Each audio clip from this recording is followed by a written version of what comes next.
Hello students, मैं हूं कल्पना प्रजापत और इस वीडियो में हम क्लास 10th हिस्ट्री का chapter 4th the making of a global world का पार्ट सेकंड डिस्कस करेंगे। हमने पार्ट फर्स्ट अपनी लास्ट वीडियो में डिस्कस कर लिया है। अगर आपने वो वीडियो नहीं देखी है तो उसका लिंक मैं डिस्क्रिप्शन में प्रोवाइड करा दूंगी।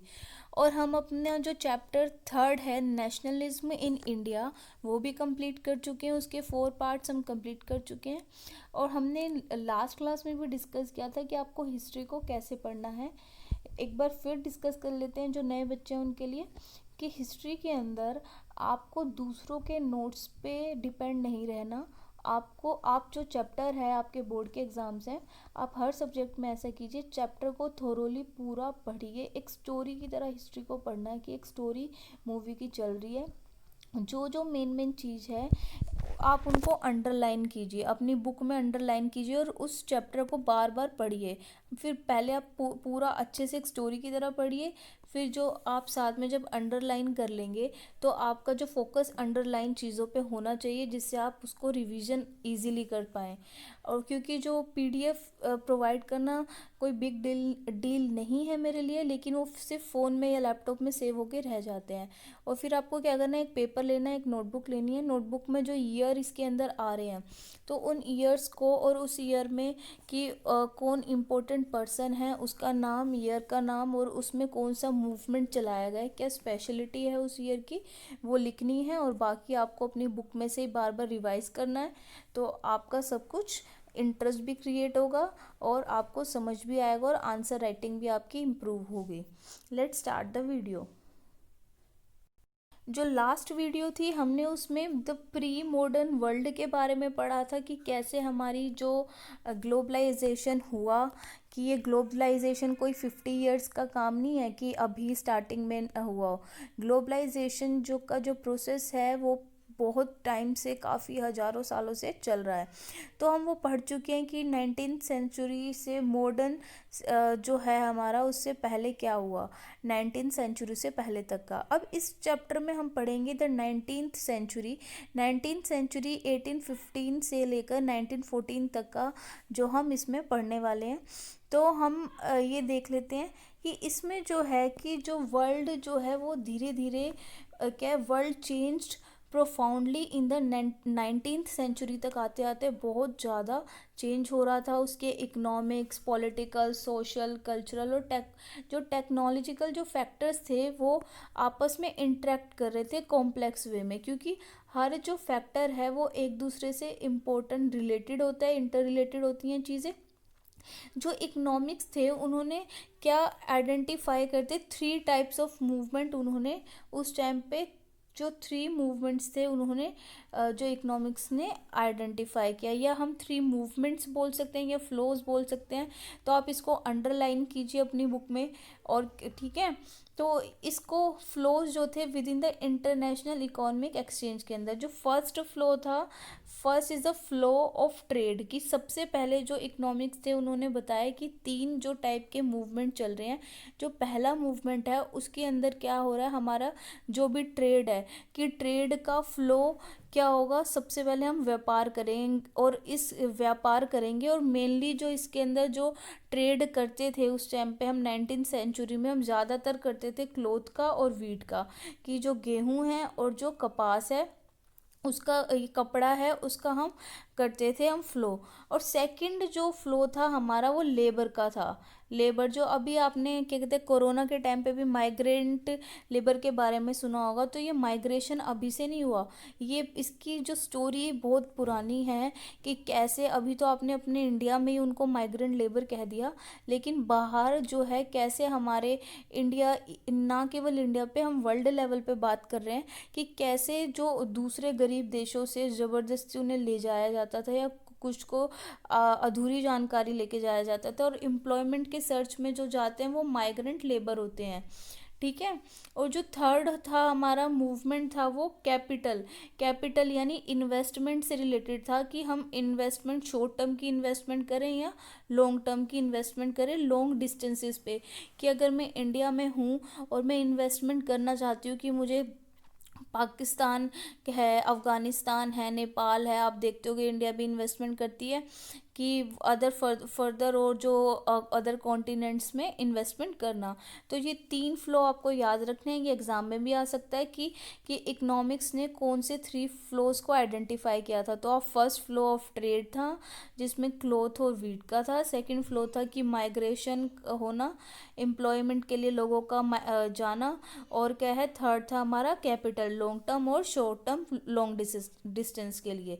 अब जो ये तीनों जो फ्लो थे वो एक दूसरे से रिलेटेड थे और इन तीनों फ्लोज की वजह से अफेक्ट हो रहे थे लोगों की लाइफ।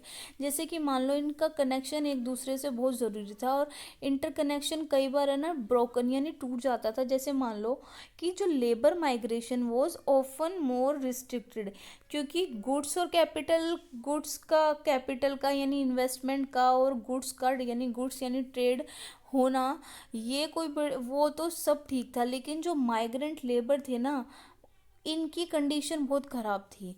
तो इनका इंटरेक्शन जो था इतना अच्छा नहीं था। इनकी अभी हम कंडीशन के बारे में अभी पढ़ेंगे। तो ये हमारा ये है ये, लेकिन ये जो फ्लो थे वो हेल्प करते हैं अंडरस्टैंड करने में ये तीनों, कि 19th सेंचुरी जो थी वर्ल्ड इकोनॉमी के बारे में, वर्ल्ड के बारे में पढ़ रहे हैं इसमें। तो हम तीनों फ्लो को एक साथ लेके समझेंगे। तो पहला जो है वर्ल्ड इकोनॉमी टेक्स शेप, की वर्ल्ड की इकोनॉमी ने कैसे शेप ली। जो पहला जो a good place to start is a changing pattern of food production and consumption in industrial Europe. कि कोई भी जो चेंज होता है, एक गुड प्लेस टू, एक अच्छी जो स्टार्टिंग हमें मिलती है फूड प्रोडक्शन से। एक फूड प्रोडक्शन कि आप किस चीज़ का प्रोडक्शन कर रहे हो, ठीक है, फूड प्रोडक्शन कैसा कर रहे हो और कंजप्शन कैसा हो रहा है यूरोप में। ट्रेडिशनली जो था कंट्रीज़ थी, जैसे कि ज़्यादातर कंट्रीज़ जो थी वो सेल्फ सफिशिएंट होना चाहती थी, self sufficient to be self sufficient थी फूड में। कि जो जिनका उनके देश के लिए जितना फूड की नीड है उनके लिए वो सफिशिएंट था। लेकिन जब 19th सेंचुरी आई ना, जब 19th सेंचुरी आई तो ब्रिटेन ने सेल्फ सफिशिएंसी इन फूड, जो सेल्फ सफिशिएंसी थी कि इन food mean lower living standard and social conflicts. कि ब्रिटेन के अंदर क्या हुआ, ब्रिटेन में जो था सेल्फ सफिशिएंसी जो फूड थी वो लोअर लिविंग स्टैंडर्ड की चीज़ माने जाने लगी। कि सेल्फ सफिशिएंसी लाने के लिए वो लोगों का स्टैंडर्ड कम नहीं करना चाहते थे, क्योंकि जो लिविंग स्टैंडर्ड है, अब देखो सेल्फ सफिशिएंसी लाने के लिए क्या करना पड़ेगा कि काम करना पड़ेगा। और लेकिन लिविंग स्टैंडर्ड जब बढ़ जाता है, आप अपना खुद का देखो, लिविंग स्टैंडर्ड अगर आपका बढ़ा हुआ है तो आप काम नहीं करना चाहते। आप सोचते हो कि सब कुछ हमें एयर कंडीशन रूम मिल जाए, सब कुछ मिल जाए, लेकिन आप नहीं करना चाहते, ऐसे काम नहीं करना चाहते। तो फार्मर कितनी मेहनत का काम होता है फार्मिंग करना, धूप में रहना। तो वहाँ पे ब्रिटेन में ये सब इसका स्टैंडर्ड जो था वो अपना स्टैंडर्ड लो नहीं करना चाहते थे, ऐसा काम खेती वेती का काम करके। तो लेकिन पॉपुलेशन जो थी लेट 18th सेंचुरी में इंक्रीज हो गई थी, बढ़ रही थी। और जो थी फिर ब्रिटेन में भी क्या हुआ, जब पॉपुलेशन बढ़ रही है 18th सेंचुरी के लास्ट में, तो डिमांड बढ़ रही है फूड की। और जो अर्बन जो सेंटर्स थे, अर्बन एरिया थे, वो एक्सपेंड हो रहे थे और इंडस्ट्रियां बढ़ने लगी थी। तो अब इंडस्ट्रीज़ बढ़ रही हैं, तो अब सबको, जैसे अभी आप देखते हो कि जो ज़्यादातर लोग अट्रैक्ट होते हैं कि हमें अर्बन एरिया में जाके रहना है, क्योंकि सबको अपना level of standard of living जो है वो इम्प्रूव करना होता है। तो ऐसे ही ब्रिटेन वाले पहले तो कहते थे हमें सेल्फ सफिशिएंट नहीं होना, और फिर बाद में जब 18th सेंचुरी के लास्ट में उनकी पॉपुलेशन बढ़ेगी तो उन्हें खाने के लिए भी चाहिए। और जैसे अर्बन स्टैंडर्ड जो थे वो एक्सपैंड हो रहे थे और इंडस्ट्रियां बढ़ने लगी थी। जब अब वो प्रोडक्शन करने के लिए उन्हें इंडस्ट्री में वो किस चीज़ का प्रोडक्शन कर ले, उसके लिए उन्हें रॉ मटेरियल तो चाहिए। अब रॉ मटेरियल में उनको एग्रीकल्चर प्रोडक्ट्स चाहिए, पुशिंग अप। और जब वो एग्रीकल्चर प्रोडक्ट्स उन्हें मिल नहीं पा रहे थे, तो फिर क्या हो रहे थे, वो प्राइसेस राइज हो रहे थे, प्राइसेस बढ़ने लगे। फिर क्या हुआ, ये जो प्रेशर आया जो लैंडेड ग्रुप्स का, जो लैंडेड ग्रुप्स थे जो गवर्नमेंट के साथ, जैसे हर कंट्री में होते हैं कुछ जो ग्रुप्स होते हैं जिनके पास पैसे ज़्यादा होते हैं, तो वो प्रेशर बनाते हैं गवर्नमेंट पे। गवर्नमेंट ने प्रेशर बनाया और कहा कि जो हम रिस्ट्रिक्ट कर दो कि कॉर्न का जो इम्पोर्ट ऑफ कॉर्न, कॉर्न मतलब मक्का, कि उन्होंने कहा कि इम्पोर्ट जो है उस पर रिस्ट्रिक्शन लगा दो। तो जो ये जो लॉ था उसने कि पहले वो क्या करते, इम्पोर्ट करते थे दूसरे देशों से मक्का को, तो ये जो लॉ था उसने अलाउ कर दिया गवर्नमेंट को to do this work commonly known as. और उन्होंने क्या किया, ये अब लोग पूछने लगे भाई कि तुम इम्पोर्ट क्यों नहीं करे कौन का इम्पोर्ट, तो गवर्नमेंट ने कहा हमने क्योंकि एक लॉ बना दिया जिसे उन्होंने कौन लॉ कहा। अब जो ये जो अब किसी अब बाहर से हमारे देश में क्या कर रहे, तुम प्रोडक्शन नहीं हो रहा कौन का, मतलब नहीं उगा रहे, ठीक है, और बाहर से इंपोर्ट नहीं कर रहे, अब जो लिमिटेड थोड़ा बहुत तो उगा रहे हैं किसान, अब उसके क्या बढ़ेंगे, वो high food unhappy with high, तो प्राइसेस बढ़ जाएंगे। अब किसी चीज़ की क्योंकि डिमांड ज़्यादा है और उसकी सप्लाई कम है, अब unhappy with high food prices, अब जो है जो फूड के प्राइसेस बहुत ज़्यादा हो गए, तो क्या हुआ, इंडस्ट्रियलिस्ट और अर्बन ड्वेलर्स थे, उन्होंने फोर्स किया कि आप जो ये कौन का लॉ है इस लॉ को आप ख़त्म करो, ठीक है। ये तो उन्होंने इस लॉ को ख़त्म करवा दिया। अब था कि जब कौन का लॉ ख़त्म हुआ तो जो food could be imported into Britain more cheaply. अब वो क्या कहते हैं, जब लॉ ख़त्म हुआ तो अब ब्रिटेन में क्या है, फूड को हम इजीली क्या कर सकते थे, इंपोर्ट कर सकते थे कि फर्दर दूसरी कंट्रीज़ में जहाँ पे इसका प्रोडक्शन ज़्यादा है, जैसे अभी हम इंपोर्ट एक्सपोर्ट काम करते हैं जो हमारे देश में नहीं, हम बाहर से इंपोर्ट करते हैं, तो अब इंपोर्ट होने लगा, तो उन्होंने कहा कि आप है ना कंट्री में इसका इंपोर्ट बढ़ा दो। अब जब बढ़ेगा, ये लो हटा दिया जिसमें एक स्पेसिफिक था कौन का कि आप कितना इंपोर्ट कर सकते हैं, वो हटा दिया, तो अब इंपोर्ट ज़्यादा होने लगा। जो Britain more cheaply than it could be more produce within the economy. अब ब्रिटिश एग्रीकल्चर जो था वो अनेबल था टू compete विद इम्पोर्ट्स के साथ compete करने में वो अनेबल हो गया, क्योंकि अब जो हमारे जो फार्मर जो उगा रहे थे और जो बाहर से आ रहे थे, अब बाहर से आ रहे हैं तो वो और ज़्यादा चीप होंगे, तो ज़्यादा एरिया जो वास्ट एरिया था लैंड का were now left uncultivated and thousands of man and women are thrown out of work. अब पहले जो थोड़ा बहुत हो रहा था, फार्मर्स काम कर रहे थे, अब बाहर से कोई चीज़ इतने लार्ज अमाउंट पे सस्ती आ रही है तो लोग उसी को ही खरीदेंगे। तो फिर वहाँ पे क्या हुआ कि बहुत सारे लोग, जो खुद ब्रिटेन में प्रोडक्शन हो रहा था वो महंगा हो रहा था, तो फिर लोगों की नौकरियां चली गई, अब कोई खरीद ही नहीं रहा था, वो सोच रहे थे कि अब हम क्या करें प्रोडक्शन करके। They flock to the cities and migrated overseas. तो वो जो लोग थे उन्होंने क्या किया, या तो वो सिटीज़ की तरफ चलने लगे कि अब भाई हमें तो गाँव में कोई फ़ायदा ही नहीं हो रहा, हमारी तो फिर वो क्या करने लगे, या चलो हम सिटी चलते हैं वहाँ जाके कोई काम ढूंढेंगे, या फिर बाहर विदेश में चलते हैं, माइग्रेट हो जाते हैं। तो यही जैसे अब भी यही होता है कि लोग गांव में नहीं रहना चाहते, वो शहरों की तरफ इसलिए आते हैं, काम के लिए आते हैं।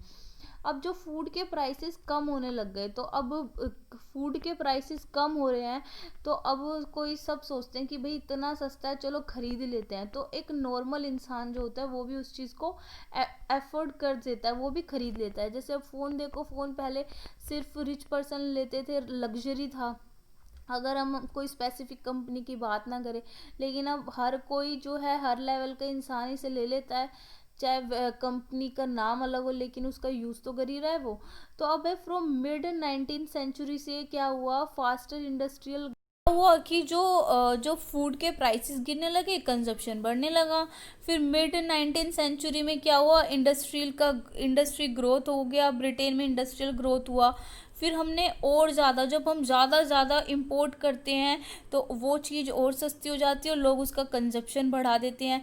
फिर हम बाहर से मान लो रॉ मटेरियल हम ले रहे हैं, तो इंडस्ट्रीज़ में काम होगा, हम उसका फाइन गुड बनाएंगे।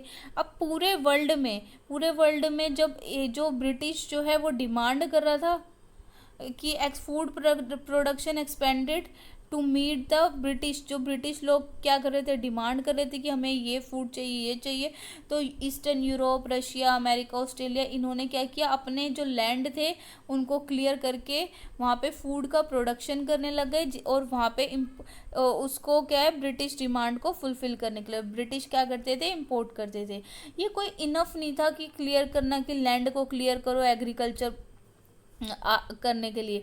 अब एग्रीकल्चर हो रहा है तो वहाँ पे क्या है, अब रेलवेज की भी ज़रूरत है, क्योंकि अगर हम इतने बड़े पार्ट को हम क्या कर रहे हैं, हम क्लियर कर रहे हैं, तो अब हमें वहाँ क्या चाहिए, रेलवे चाहिए कि हम सामान आसानी से ले जा सके।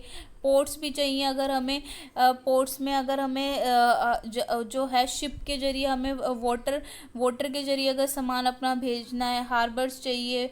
और ये ओल्ड वंस को, नए बनाए गए ओल्ड वंस को एक्सपेंड किया गया, लोगों को लाके वहाँ पे ठहराया गया कि आप वहाँ रहो, अगर लोग वहाँ रहेंगे तो घर बनाए गए, सेटलमेंट हुई। तो ये सारी एक्टिविटीज़ वहाँ पे हुई लैंड और लेवल की।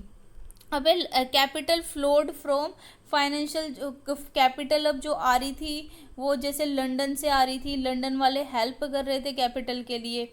अब जो डिमांड थी लेबर की वो बहुत बढ़ने लगी, भाई अब काम करने के लिए डिमांड चाहिए। और अमेरिका और ऑस्ट्रेलिया में क्या थी, लेबर्स की कमी हो गई, तो उन्होंने कहा हमारे देश में तो कमी हो रही है, तो हम क्या करते हैं, बाहर से मजदूर मंगवा लेते हैं।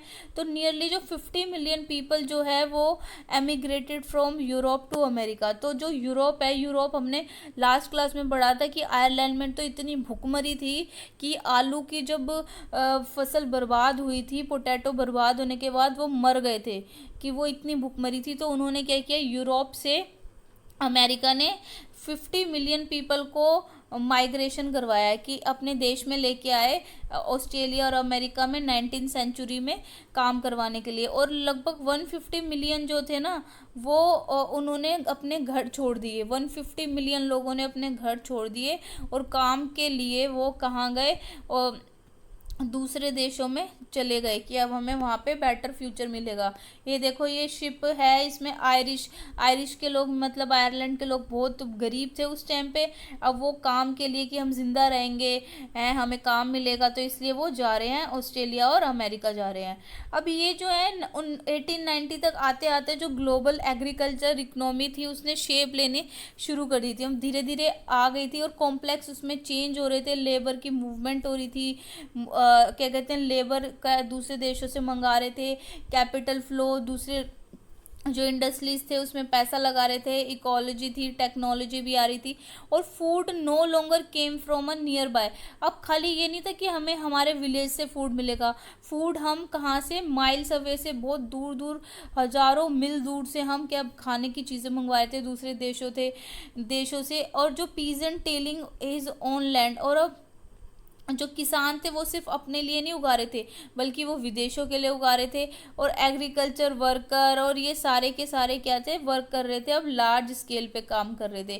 फिर रेलवे बिल्ड होने लगे, शिप्स आने लगे। तो ये सारे जो था इस डिकेड में were increasingly manned in these decades by जो लो पेड वर्कर्स थे। साउथ फिक वो किसको लेके जाते थे, जो जैसे अभी इंडिया के वर्कर्स को लेके जाते हैं ना, अब भी क्या कहते हैं, आपने सुना होगा, सऊदी अरेबिया गए हुए हैं, दुबई गए हुए हैं, क्यों लेके जाते हैं। इवन जो होशियार लोग होते हैं, जो आप जिनको एजुकेटेड कहते हो, उन्हें भी ले जाते हैं। कॉन्ट्रैक्ट है, आप बड़े स्टाइल में कहते हो कि मेरी जो सिस्टर है वो इंग्लैंड में काम कर रही है, यहाँ काम कर रही है, तो वो इसलिए होता है क्योंकि उनके लिए ना हमारे जो पैसों की वैल्यू बहुत कम है। अगर वो $1 मान लो $1 है, ठीक है, और $1 अगर 75 रुपीज़ का है, अगर वो हमें दे रहे हैं $1, ठीक है, वो सिर्फ अपना $1 खर्च कर रहे हैं, और हमें क्या लगता है, ओहो 75 रुपीज़ मिल रहे हैं हमें। तो हम ये नहीं देखते कि जो हमारी जो वैल्यू है पैसों की वो कम है, ठीक है। तो अब हमें इसलिए क्या लगते हैं, वो ज़्यादा लगते हैं, और उनके लिए वो बहुत कम होते हैं। तो इसलिए ये हैं हमारे अट्रैक्ट होते हैं। लो पेड जो थे साउथ यूरोप, अफ्रीका और कैरिबियन से लोग वहाँ जाके काम करने लगे। और जो कुछ चेंजेस आने लग गए कि स्मॉल स्केल पे जो है, अब जैसे पंजाब के बारे में देखो, पंजाब के बारे में दिया हुआ कि ब्रिटिश गवर्नमेंट ने क्या किया कि पंजाब में, वेस्ट पंजाब में, वहाँ पे थोड़ा इरिगेशन के लिए वहाँ पे कि हम यहाँ पे क्या करते थे, ब्रिटिश लोग हमारे देश से कच्चा सामान लेते थे और अपनी जो फैक्ट्री थी ब्रिटेन में, क्योंकि वहाँ ले जाते थे और ब्रिटेन वाले बना के और क्या कहते हैं अपना, और फिर हमारे देश में फिर बेच देते थे। तो उसके लिए फिर ब्रिटिश गवर्नमेंट ने क्या किया, पंजाब, वेस्ट पंजाब में इरिगेशन के लिए बहुत सारी नहरें बनवाई, और जो डेजर्टेड एरिया था ना, जो वेस्ट जा रहा था, कि जहाँ पानी की कमी थी, अब वो भी ठीक हो गया। अब जो कैनाल उन्होंने सारे में फैला दी, और कि पीजेंट जो किसान थे उनको मदद करी वहाँ पे उगाने के लिए चीज़ें। और वहाँ पे क्या उगाते थे वो, और कि एक सिमिलर स्टोरी जैसे कॉटन है, ठीक है, कॉटन की कल्टीवेशन करना एक्सपेंड हो गया, फिर कॉटन वर्ल्ड वाइड जाने लगा। ब्रिटिश जो यहाँ से कॉटन ले जाते थे इंडिया से, ब्रिटिश फिर कपड़ा बनाते थे और उस कपड़े को सारी जगह बेचते थे, और ये देखो हमसे फ्री में लेके जा रहे हैं, हमारे देश का सामान है और फिर बेच भी हमें ही आके रहे हैं, तो और बाकी हर जगह बेचते थे। अब जो था 1820 से 1914 में जो ये वर्ल्ड ट्रेड एस्टिमेट हो गया था 20 से 40 टाइम्स तक बढ़ गया था वर्ल्ड ट्रेड। और जो प्राइमरी प्रोडक्ट्स थे जैसे agriculture product, wheat, cotton, minerals, इन सब का भी जो था ये ट्रेड बढ़ गया था। अब टेक्नोलॉजी का क्या रोल था, जो रोल था टेक्नोलॉजी का इन सब चीज़ों में बहुत ज़्यादा था। रेलवे आए, शिप्स आई, टेलीग्राफ आया, इन सब की इन्वेंशन होने लगी।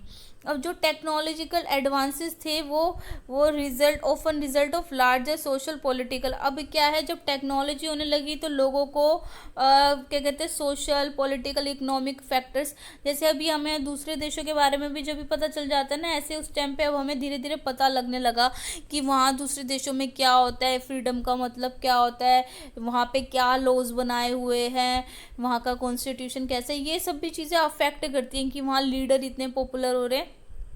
जैसे कॉलोनाइजेशन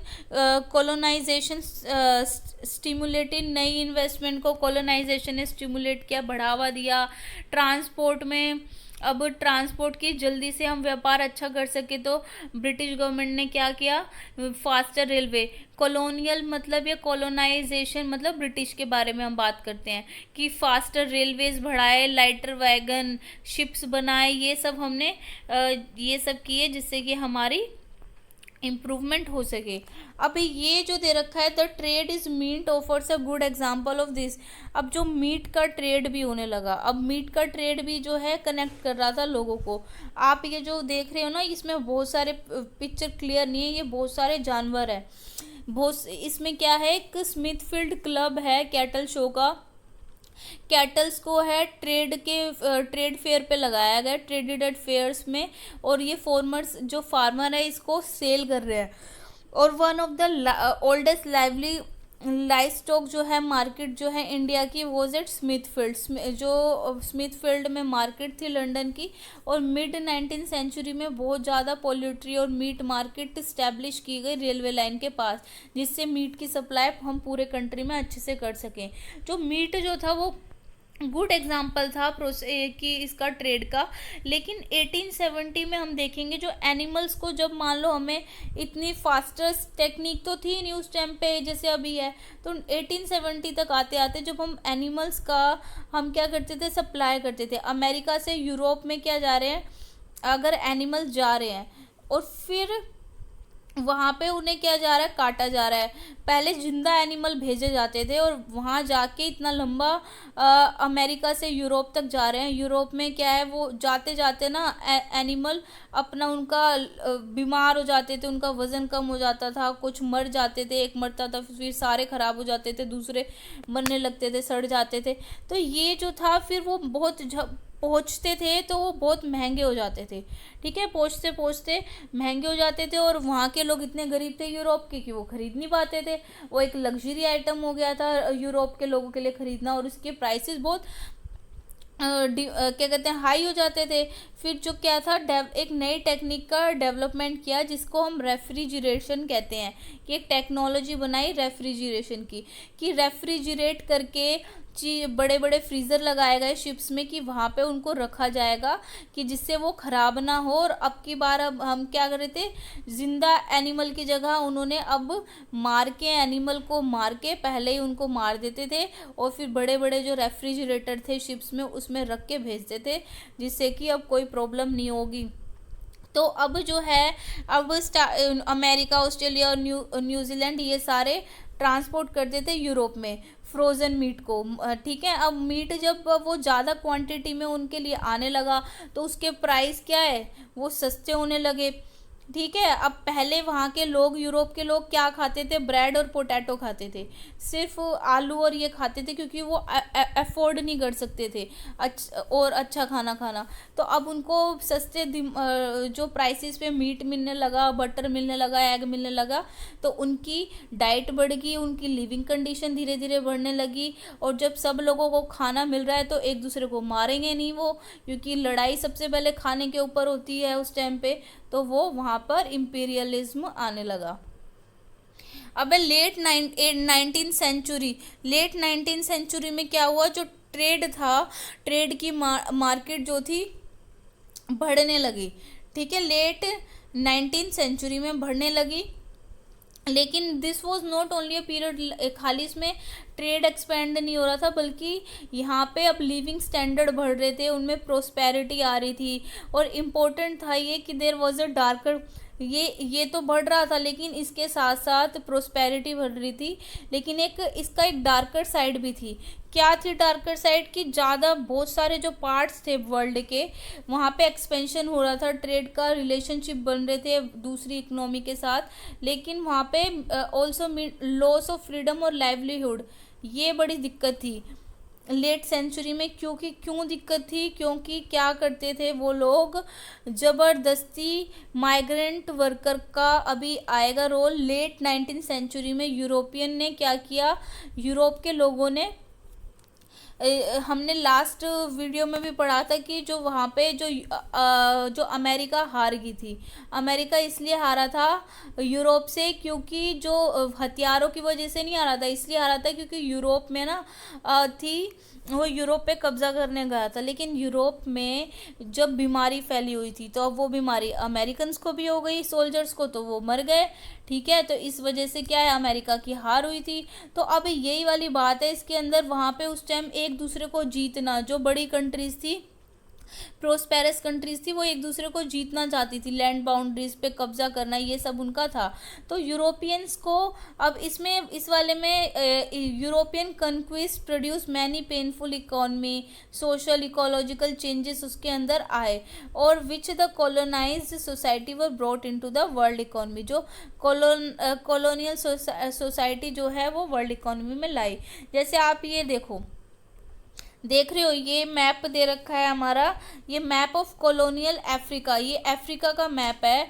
अब इसमें इतना बुरा हाल था, कुछ लाइनें आप स्ट्रेट देख रहे हो, दिख रही हैं, जैसे ये स्ट्रेट है, ये स्केल की तरह स्ट्रेट खींच दी स्ट्रेट।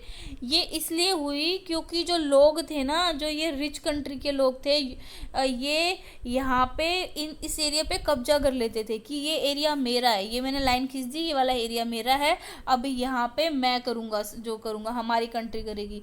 तो आप देखोगे कि कुछ कंट्री के बॉर्डर बिल्कुल स्ट्रेट हैं, इनको यूज़ करते थे यूरोपियन पावर जो थी।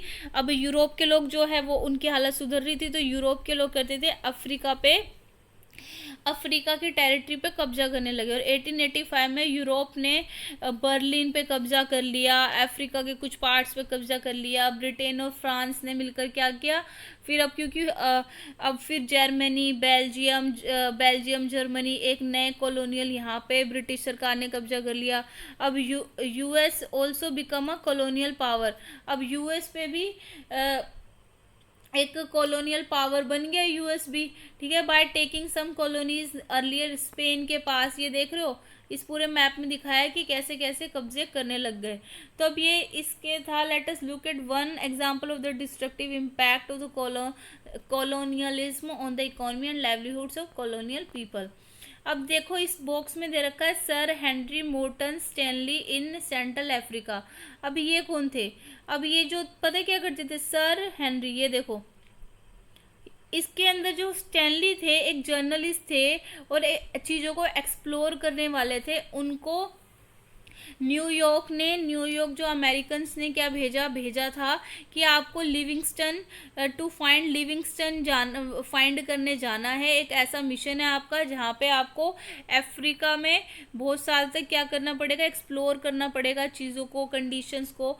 लाइक जैसे दूसरे यूरोपियन कंट्रीज़ की तरह अमेरिकन भी अब टाइम के अकॉर्डिंग चीज़ों को एक्सप्लोर कर रहे थे। और जो स्टैनली था वो वेंट विद आर्म, वो स्टैनली जो था ना बहुत सारे हथियारों के साथ वहाँ पे गया और वहाँ पे उसने मोबिलाइज कर दिया लोकल हंटर्स को, वॉरियर्स को, लेबर्स की, टू हेल्प हिम। उनको बोला कि उसकी मदद करो और वहाँ पे वो काफ़ी सारे ट्राइब्स के साथ फोर्ट की, लड़ाई की। मेनली उसका जो पर्पस था ना वहाँ पे ऐसे जाने का और पूरा ऑब्जर्व करने का कि ये पता लगाना कि ये कंट्री में क्या चीज़ है, ठीक है, क्या क्या यहाँ पे हमें मिल सकता है, हमारे फ़ायदे की चीज़ क्या है। जोग्राफिकल एक्सप्लोरेशन उनको करनी थी। Were not driven by innocent search, by an innocent search for there were directly link. यहाँ पे क्या मेन इनका था कि हमें ये करके और क्या करना है, अगर वो फ़ायदे की चीज़ है तो वहाँ पे हमें कब्जा करेंगे। अब है रिंडर पेस्ट और द कैटल प्लेग। अब ये कैटल प्लेग में, कैटल्स में क्या है बीमारी के बारे में इसमें बताया गया है। अफ्रीका में क्या हुआ कि ये इस पर क्वेश्चन ज़रूर आ सकता है, ठीक है। इन अफ्रीका में 1890 में 1890 में एक बहुत स्प्रेड हो गई बीमारी कैटल्स के अंदर, कैटल प्लेग कहते हैं जिसे, ये हम रिंडर पेस्ट कहते हैं। ये जो थी ये टेरिफाई कर रही थी लोगों के लाइवलीहुड और इकोनॉमी को। ये एक एग्जांपल है यूरोपियन इंपीरियल का, जिसने इसने क्या है, कॉलोनियल जो सोसाइटी थी उन सबको बहुत ज़्यादा अफेक्ट किया था।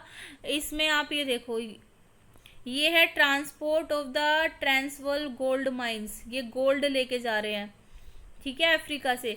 अब ये है इसके अंदर क्या था, it is show how is this era of conquest, की कैसे इस ईरा में चीज़ जीता जाता है। इवन अ डिजीज़ अफेक्ट कर रही है।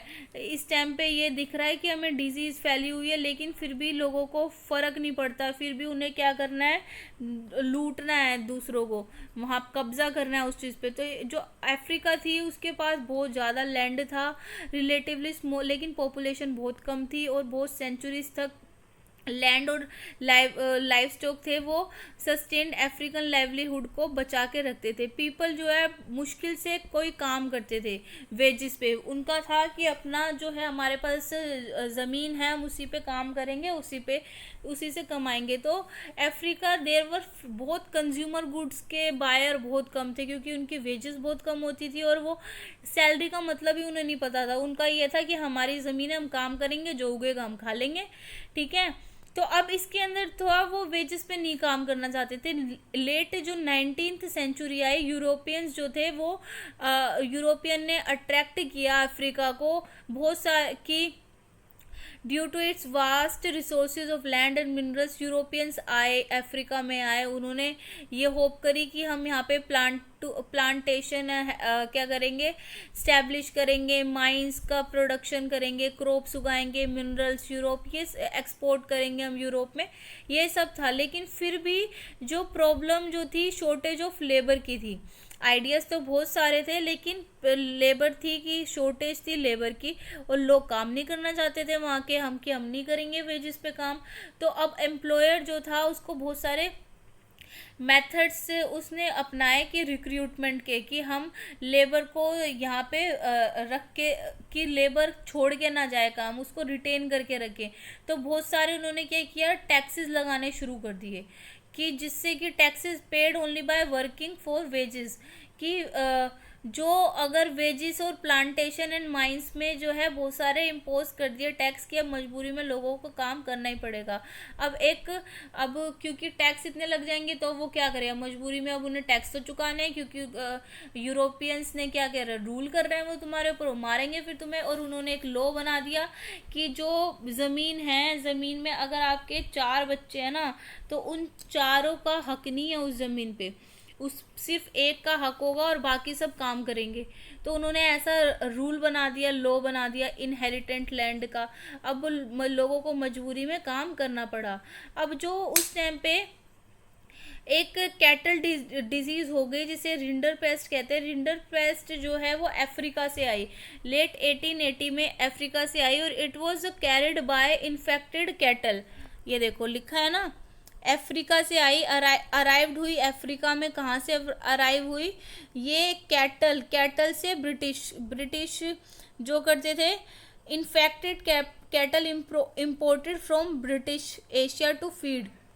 अब जो हमने पढ़ा था ना स्टार्टिंग में कि वो क्या करते थे, कैटल्स को इटालियन सोल्जर्स को कि खाना खिलाने के लिए भी तो पैसे चाहिए, तो वो के सोल्जर्स के लिए कैटल लेते थे, मार के उनका हमारा जो मीट लेते थे। तो अब वो वहाँ के जो जो जहाँ से उन्होंने मंगवाए थे उन कैटल्स को ये बीमारी हो रखी थी।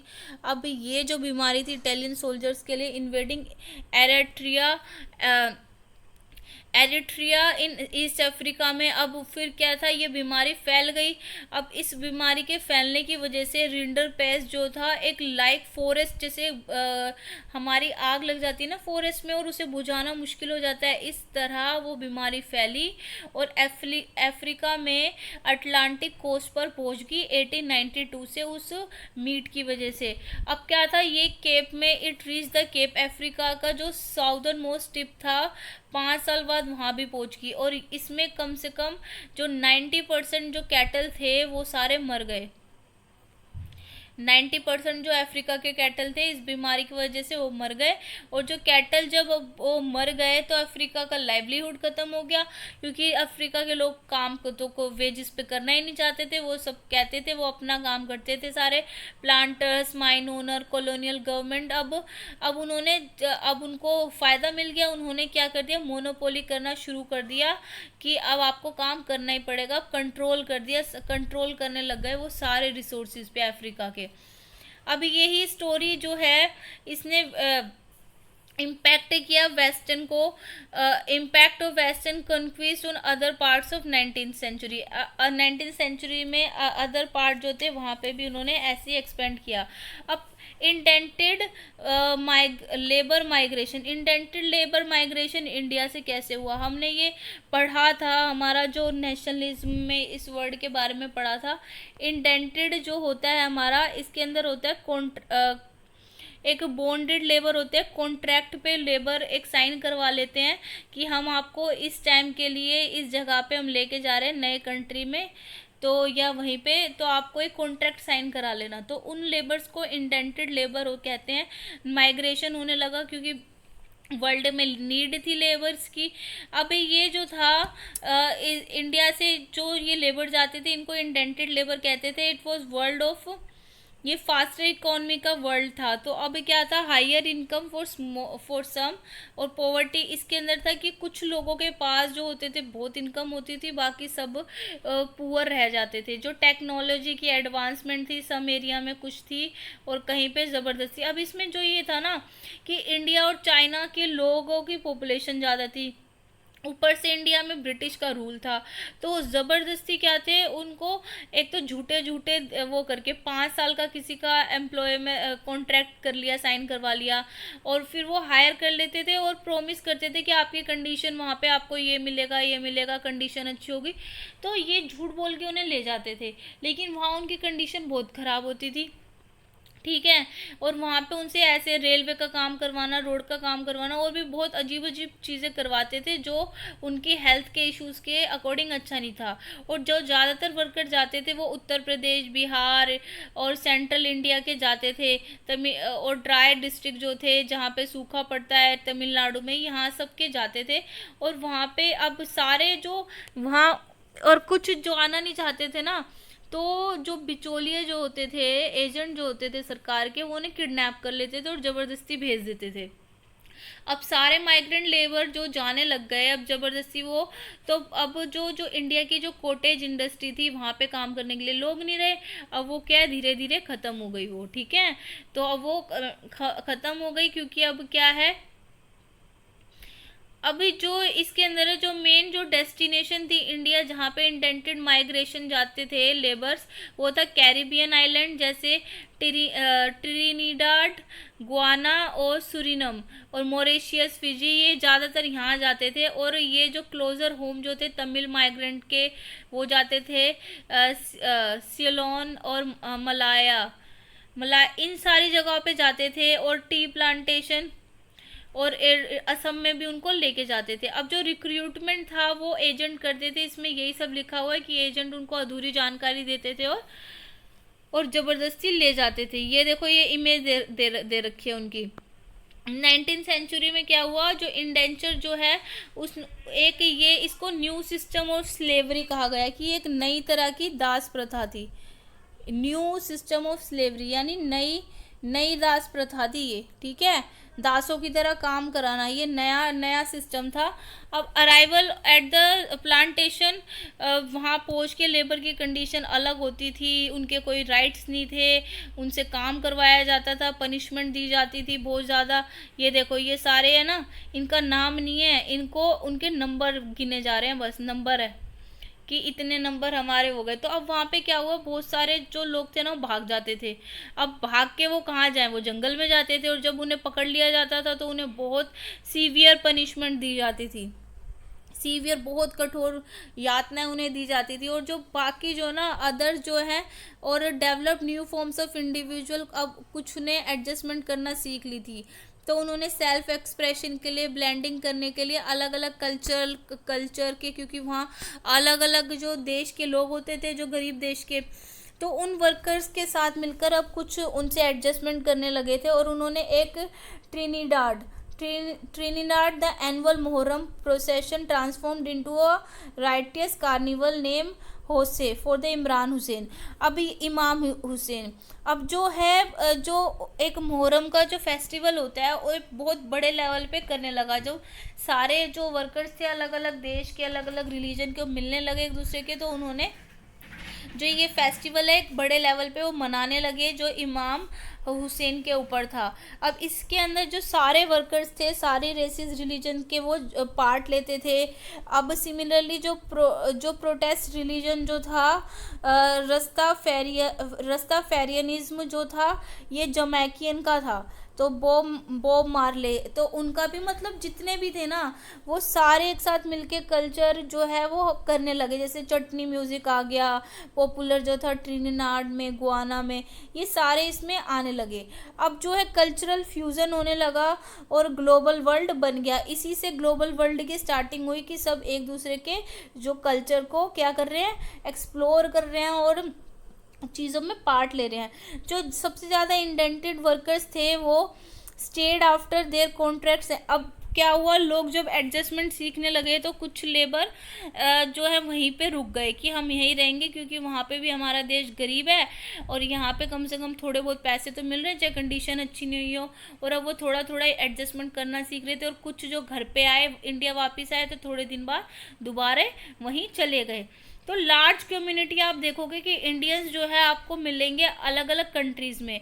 और जो नोबेल प्राइज़ जो विनिंग राइटर है वीएस नायपॉल जो है, उन्हीं में से कुछ एक है। अब जैसे आप वेस्ट इंडीज़ के बारे में देखोगे, वहाँ पे शिव नरेन चंद्र पॉल जो है, राम नरेश सरवोन है, ये सारे क्या है, इनके नाम से ही पता चल जाता है कि ये इंडियन है, कि इनके जो एंसिस्टर्स जो है वो लेबरर्स थे, इंडेंटेड, जो इंडिया से लेके गए हुए थे। अब 1990 से जो नेशनलिस्ट लीडर थे उन्होंने इस सिस्टम का, इंडेंटेड लेबर का बहुत अपोज करना शुरू कर दिया और ये अबोलिश कर दिया कि अब इट वाज अबोलिश 1921 में अबोलिश कर दिया कि अब किसी को ऐसे ज़बरदस्ती नहीं ले जाया जाएगा। और इंडियन इंडेंटेड वर्कर जो है लेकिन थोड़े सालों तक ये सब चलता रहा। और उनको जब कैरिबियन आइलैंड में जब लेके जाया जाता था उन्हें कुली कहते थे। तो कुछ जो नायपोल्स जो थे, some of Naipaul's early novels capture their sense of loss and alienation. अभी यहाँ पे ना एक स्टोरी दे रखी है इंडेंटेड लेबर की, उसने बोल रखा है, उसका नाम है राम नारायण तिवारी है। उन्होंने लिखा हुआ है कि इंडेंटेड लेबर के तौर पे उन्होंने 10 years उन्होंने डिमिरारा में उन्होंने गुजारे 20th सेंचुरी में, कि वो बहुत बेस्ट एफर्ट्स लगाते थे काम करने के लिए, लेकिन वो फिर भी नहीं कर पाते थे, क्योंकि वो लोग इतने ज़्यादा चालू थे। मान लो कि कोई काम जो है वो सिर्फ है पूरे दिन में एक स्पेसिफिक अमाउंट है कि इतना काम हो सकता है, लेकिन वो है ना उससे ज़्यादा काम उन्हें अलॉट करते थे कि अब और उन्हें ये था कि अगर आप इतना काम नहीं करोगे तो आपको क्या मिलेगा, आपकी सैलरी डिडक्ट होगी। तो अब वो क्या करते थे, उन्होंने लिखा है कि स्टार्टिंग में उनके जो इतना मुश्किल काम था, उनके हाथ है ना छिल गए, काम कर करके कट गए सारी जगह से, और इस वजह से वो काम नहीं कर पाए, कुछ दिन वो जा नहीं पाए काम पे, तो उन्हें ना 14 दिन की जेल हो गई थी उन इंडेंटेड लेबर को, राम नारायण को। राम नारायण ने फिर क्या किया, उनको ऐसे एक्सट्रीमली हैवी टास्क दे दिए जाते थे, इतने जिस कंडीशन इतनी ख़राब होती थी वहाँ पे, वो वेजेस डिडक्ट कर लेते होते कि उन्हें पसंद नहीं आया, आपने काम पूरा नहीं किया। तो ये सब इसमें है, ये सोर्स भी इसका दे रखा है। तो अभी आपको पता चला कि इंडियन एंटरप्रेन्योर अब्रोड, जो अब इंडियन एंटरप्रेन्योर्स के बारे में पढ़ेंगे जो अब्रोड में हैं। अब है गिविंग फूड और अदर क्रॉप्स देना, वर्ल्ड मार्केट रिक्वायर्ड, इसके लिए बहुत कैपिटल की ज़रूरत थी, लार्ज प्लांटेशन की ज़रूरत थी जो बैंक और मार्केट से लिया जाए। अब जो एंटर द इंडियन बैंकर के बारे में हम पढ़ते हैं। Do you know of the Shikarpuri shroffs, ये देखो शिकारीपुरी शरोफ्स और नट्टू कोटाई छेत्री, ये जो हैं ये ग्रुप्स हैं बैंकर्स के और ट्रेड्स के, जो फाइनेंस करते थे एक्सपोर्ट को, कि हम आपको फाइनेंसिंग देंगे, पैसे देंगे, एक्सपोर्ट करो आप सेंट्रल और साउथ ईस्ट एशिया में। और यूज़ करते थे इनका अपने फंड का, और दोस्त बोरोड करते थे, यूरोपियन बैंक से लेते थे। उनका जो सोफिस्टिकेटेड सिस्टम था ट्रांसफ़र करना मनी का लैंड डिस्टेंसेस पे। अब ये जो है वो हेल्प करते थे क्या कि लोन वगैरह लेने पे। अब जो इंडियन ट्रेडर जो मनी लेंडर थे वो फॉलो करते थे यूरोपियन कॉलोनाइजर्स को, कि यूरोप के लोग कैसे जो लेते हैं लोन लेते हैं इनटू अफ्रीका, और कैसे वो हम अपना प्रोसेस चला रहे। तो हैदराबाद के जो सिंधी ट्रेडर्स थे वो हावर उन्होंने वेंचर लिया कुछ बियॉन्ड यूरोपियन कॉलोनीज़ के अलावा भी उन्होंने कहीं से लोन लिए। फ्रॉम 1860 में उन्होंने स्टैब्लिश करी एक फ्लोरिशिंग एम्पोरिया, अपने एक एम्पोरिया पूरा स्टैब्लिश कर लिया, बिजी पोर्ट्स बना लिए वर्ल्ड वाइड, और वो सेल करते थे local and imported curios tourist को, whose numbers were beginning to swell thanks to the development of safe and comfortable passenger vessels. ठीक है, तो इसके अंदर हमें उसके बारे में बताया गया कि कैसे हम लोन की प्रॉब्लम को, एंटरप्रेन्योरशिप कैसे बढ़ रही थी। अब इंडियन ट्रेड कॉलोनियलिज्म और ग्लोबल सिस्टम। अब इंडियन के बारे में पढ़ेंगे कि हमने हिस्टोरिकली ये फाइंड किया कि जो फाइन कॉटन प्रोड्यूस जो होती है इंडिया में वो एक्सपोर्ट होती थी। एक्सपोर्ट की प्रोडक्शन कहाँ हो रहा है, इंडिया में हो रहा है, लेकिन एक्सपोर्ट यूरोप में हो रही है। फिर वहाँ इंडस्ट्रियलाइजेशन ब्रिटिश क्या करते थे, वो इसको एक्सपेंड करते थे टेक्सटाइल इंडस्ट्री में उसको, और फिर जब इंपोर्ट के तौर पे वो इंडिया में आती थी, और फिर इंडिया में फिर उस पर हमें क्या, उस पर क्लोथ पे उन्होंने टैरिफ भी लगा रखे थे कि टैक्स पे हम खरीदते थे। और ये सारा हमारा इसमें दे रखा है। कॉन्सिक्वेंटली जो इनफ्लो था फाइन इंडियन कॉटन का धीरे धीरे जो है वो डिक्लाइन होने लग गया, क्योंकि ये सारा का सारा माल जो ब्रिटिश खरीद लेते थे, और ब्रिटिश के जो क्लोथ थे वो बहुत सस्ते होते थे, क्योंकि वो इंडस्ट्रियलाइजेशन वहाँ पे आया हुआ था। तो इसलिए गवर्नमेंट जो थी उन्होंने इंडस्ट्रियलाइज ने प्रेशर किया था कि गवर्नमेंट रिस्ट्रिक्ट कर दे कॉटन के इंपोर्ट को, कि कॉटन का इंपोर्ट ना करे और प्रोटेक्ट करे लोकल इंडस्ट्रीज़ को। तो वहाँ पे जो ब्रिटेन में उन्होंने बोला कि अब धीरे धीरे तुम्हें ना इंडिया से भी आप ये खरीदना बंद कर दो। टैरिफ्स लगा दिए imposed on cloth import to into Britain. और ब्रिटेन में जो हमने पढ़ा था भी कि इंडस्ट्रियलाइजेशन हुआ था, तो पहले तो वो इंडिया से बहुत सारा सामान खरीदते थे रॉ मटेरियल, अब उन्होंने बंद कर दिया। और हमारे देश के तो पहले ही जो हथकरघा जो काम था वो ख़त्म हो गया था इन ब्रिटिश की वजह से, और फिर उन्होंने बाद में ये काम करना भी रॉ मटेरियल लेना बंद कर दिया, और हमारी इंडस्ट्रीज़ तो पहले बंद कराई दी थी। अब तो इस वजह से बहुत ज़्यादा लॉस होने लगा। इंडिया की जो कॉटन थी वो भी डिक्लाइन होने लगी, पहले ही हमारा जो क्लॉथ था वो डिक्लाइन हो चुका था। अब है from early 19th century, British जो मैन्युफैक्चर करते थे उन्होंने भी क्या कर दिया, ओवरसीज मार्केट्स फॉर देयर, उन्होंने अपनी जो मार्केट है ना वो ढूंढनी शुरू कर दी कि इंडिया के अलावा भी हम अपना सामान बेचेंगे। उन्होंने एक्सक्लूडेड फ्रॉम द ब्रिटिश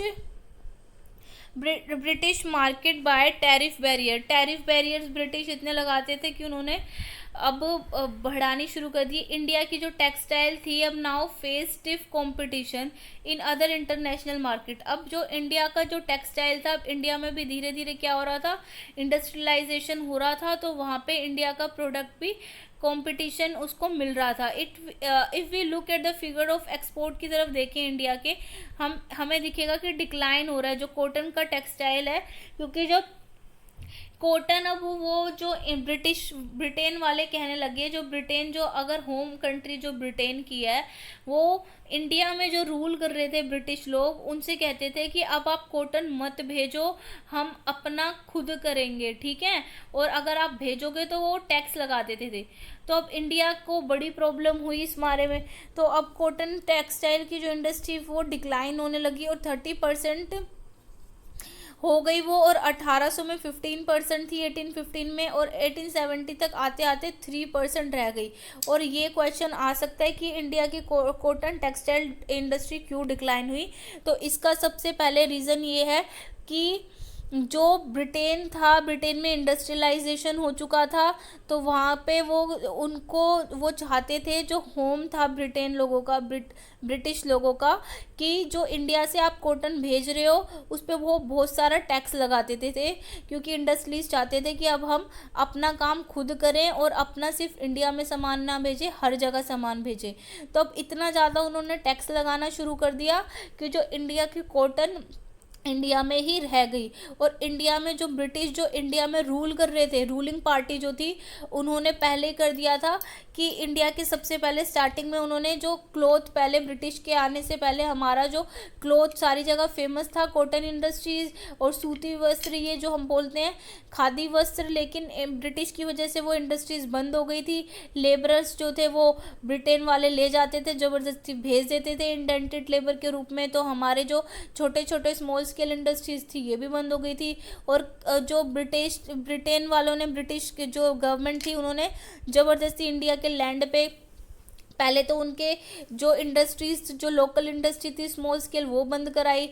बाद में ज़बरदस्ती उनसे ये खेती करवाई कि आपको नील की खेती करनी है, आपको कॉटन की खेती करनी है।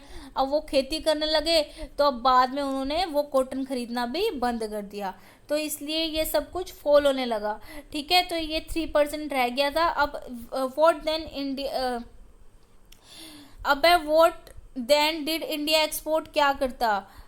तो जो फिगर्स थी वो बहुत ड्रामेट्रिक स्टोरी बताती है हमें कि यहाँ पे मैन्युफैक्चर का काम होता था, एक्सपोर्ट्स ऑफ मैन्युफैक्चर था वो बिल्कुल डिक्लाइन हो गया, और export of raw materials increase equally fast, लेकिन रॉ मटेरियल बाहर जा रहा था। 1812 से 70 में जो share of raw cotton export हो गया 5% से 35% तक बढ़ गया, कि अब वो कहते थे सिर्फ हमें रॉ कॉटन दे दो, हम 30, और हमें क्या चाहिए, ये सारी कॉटन इंडस्ट्री का जो काम है वो सब नहीं चाहिए। अब इंडिको को, अब वो यूज़ करते थे, इंडिको यानी नील की खेती, अब उनको कॉटन को डाई करने के लिए, क्लॉथ को डाई करने के लिए इंडिको चाहिए था। तो अब ज़बरदस्ती जो ब्रिटिश सरकार थी वो इंडियन फार्मर से कहती थी कि आप क्या करो, ये आप इसका नील की खेती करो, इंडिको की खेती करो। अब ओपियम भी अब opium shipment to China grew rapidly. अब ये क्या है, अब वही ये ओपियम की करवाने लग गए, ग्रू कराने लग गए, लार्जेस्ट एक्सपोर्ट होने लगा ब्रिटेन। अब ब्रिटेन ने भी देखा कि चाइना वाले इतना एक्सपोर्ट कर रहे हैं, तो इंडिया में ज़बरदस्ती इंडिया के लोगों से क्या करवाते थे, वो ओपियम ग्रू करवाते थे, क्योंकि उसके अंदर जो है इससे बहुत ज़्यादा इनकम होती है, लेकिन इससे लैंड भी बहुत ज़्यादा ख़राब होता है, क्योंकि ब्रिटिश लोगों को किसानों से तो मतलब नहीं था कि उनका लैंड ख़राब हो रहा है, क्या ख़राब हो रहा है, बस उन्हें अपने फ़ायदे से मतलब था। तो जो ब्रिटेन जो था, उनको ट्रेड सरप्लस हो रहा था इंडिया में, और ब्रिटेन यूज़ करते थे इस सरप्लस को, कि जो उनकी कंट्री में जो डेफिसिट हो जाता था, जो उसको वो कैसे इम्प्रूव करते थे कि इंडिया में जो कमाई हो रही है वो भिजवा देते थे ब्रिटेन में। अब ये मल्टीलेटरल जो सेटलमेंट सिस्टम वर्क करता था, एक कंट्री के डेफिसिट को दूसरी कंट्री के सरप्लस से पूरा करने में विद अ थर्ड कंट्री। अब ये जो ब्रिटेन का जो बैलेंस था, बैलेंस कर रहा था अपना डेफिसिट इंडिया, और उसमें एक रोल प्ले कर रहा था इंडिया की वजह से, जो है ब्रिटेन का जो डेफिसिट था वो सरप्लस में कन्वर्ट हो रहा था। ब्रिटेन का ट्रेड का surplus in India also help कर रहा था सो कॉल्ड होम चार्जर्स को, कि हमारी देश की कमाई से वो सब कुछ करते थे, अपने लोगों को जो सैलरी भी देते थे। दे इंक्लूडेड दैट प्राइवेट रेमिटेंस देना, कि ब्रिटिश ऑफिशियल को रेमिटेंस देनी है, ट्रेडर्स को देनी है, पेमेंट करनी है। तो सब कुछ India's internal depth and pension of British officials in India, सब कुछ काम इंडिया के पैसों से होगा।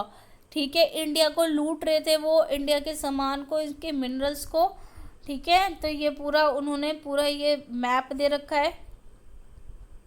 ये गोवा, सूरत, मसूलीपट्टनम, इंडियन ओशन, ये यहाँ पे हुगली, ये सारे यहाँ से वो व्यापार करते थे, मसूलीपट्टनम से ट्रेड करते थे। ये रूट दे रखे हैं। ठीक है, तो अब जो नेक्स्ट चैप्टर है, हम उसके अंदर द इंटर वॉर इकोनॉमी के बारे में पढ़ेंगे।